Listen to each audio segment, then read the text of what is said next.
Hi guys, welcome back to my channel and to another talk with Abby. Oh sorry, this week will be about famous YouTubers. Basically how I feel they're ruining the, I guess, fucking baby boom generation. So for one, the reason why, so disclaimer, not all the famous YouTubers are doing this.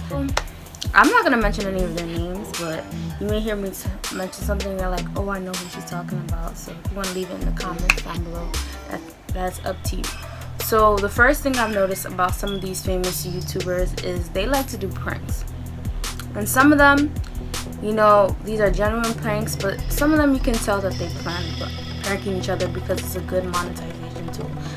More power to you. I have nothing wrong with doing prank stuff. I personally won't be doing it on my channel because I feel like pranks turn into real feelings. And I've seen that happen with some YouTubers before. Like they'll do a prank like, I don't really like you anymore, or something like that. And if they're in a relationship and then all of a sudden it ends up, oh, they broke up, and what do you know? So there was some true feelings in that whole prank, that they really genuinely, somebody didn't like the other person, and they just, I saw this YouTuber literally cursing at his mother, and I'm like, are you serious? And we wonder why kids like to curse at their parents. Granted, sometimes parents curse at their children because I've seen it happen. But I mean, that was his mom decided to prank him. He made a channel for his mom, and prank, basically ignoring my son prank. So she's talking to him and he's ignoring her because ignoring prank. And so at some point he got fed up and he started cursing at her, and then that's when she's like, what, are you serious, why are you cursing at me, or whatever.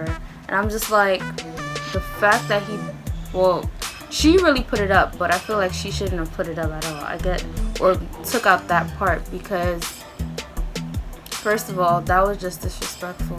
Like, your mom brought you into this world and you just gonna be cursing at her just because she's not talking to her. Just seriously, because she's not talking to you. I understand that's frustrating because he's trying to talk to her and he came to see her, but you can't just be cursing at your mom just because I guess because he's famous now, so he thinks he can say whatever he wants. But and then after he was saying how he just said it because he knew that would trigger her and make her talk. But still, I feel like he could have just found other tactics.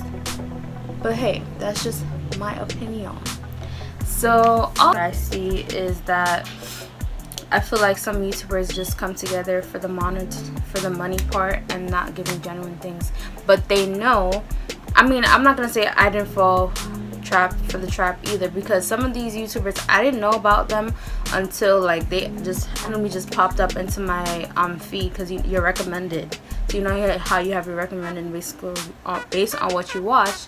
You may see a YouTuber, so I just started seeing them like, who is this person? Then you start watching their content, but it's like a lot of the content that some of them put forth is a lot of negativity, but this generation, so they're gonna watch and view these YouTubers because what's up, being so disrespectful to them, because they learn it from what they watch. Just like when you see toddlers and they say whatever you say, it's the same thing, basically reenacting what you see.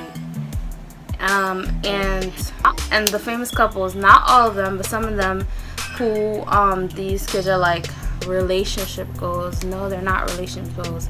Like, you're not, I feel like if you're put on this YouTube platform, I'm not saying that nobody's ever going to be negative, but I feel like in a platform like YouTube, it should be about positivity and bringing people together. And you know, some of these YouTubers, YouTube is their only income. Yes, they probably do, maybe they have a side job. Some people, they work full-time and they do people on YouTube. But some of them, YouTube is their full-time job. So yes, they have to keep on bringing content.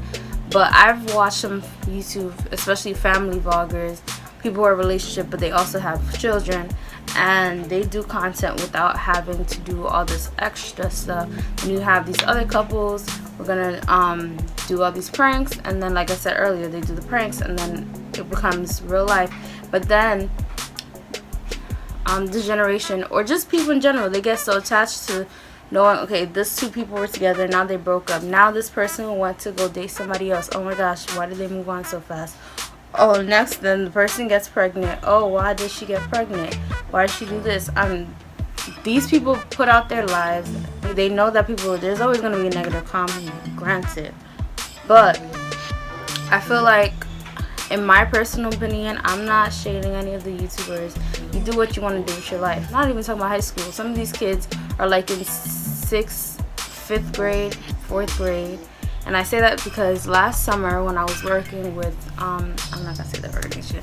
When I was working with some kids, all of a sudden is the fact that they knew this YouTuber, and the things that the YouTuber was saying, things were not even appropriate for the age. So I was like, when they were saying, oh, I'm like, yeah, I watched this person on YouTube, and I watched this person on YouTube, and I'm like, and I watched some of these YouTubers, and I'm like, some of this stuff's, not all their videos are always inappropriate, but some of the things that they say is inappropriate, and then you have younger viewers watching that. And so, like, I'm not here to be the bad cop, but I feel like some parents should monitor. At least if your kid is like in 2nd grade and they're watching these YouTubers who are teaching them all this stuff, then you'll be like, oh, why is it that they know all these things? Because they're growing up too fast because they're watching these YouTubers. So I think it's okay to support some of these YouTubers, but some of them, they're just doing it for the money. I get it. YouTube, originally, that's how it started, and people knew they could get money. And that's why now, like me as a small YouTuber, it's going to take me a while, because you have to, now they put that goal of 1,000 subscribers and 4,000 watch hours, because they know people was like, okay, YouTube is a money making thing. All I have to do is make up a video, get some ads at the end. They knew what the trick was. Oh, that's another thing, buying all these expensive, extravagant gifts. We understand you got the money now, and they always like, oh, I don't mean to brag, but yes, you do mean to brag, because why is it that you're gonna buy like 20 pairs of Balenciagas? And what is the other thing? Louis Vuitton. Like, I'm not saying there's nothing wrong with getting expensive stuff, because I own some name brand stuff, but it's not like everything in my house is all name brand.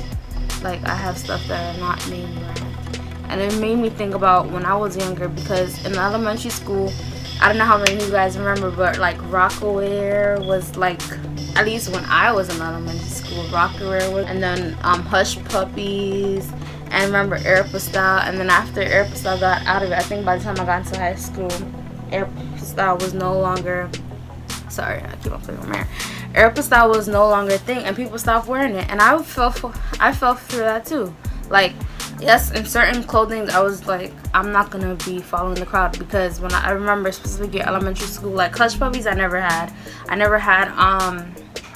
a sidekick.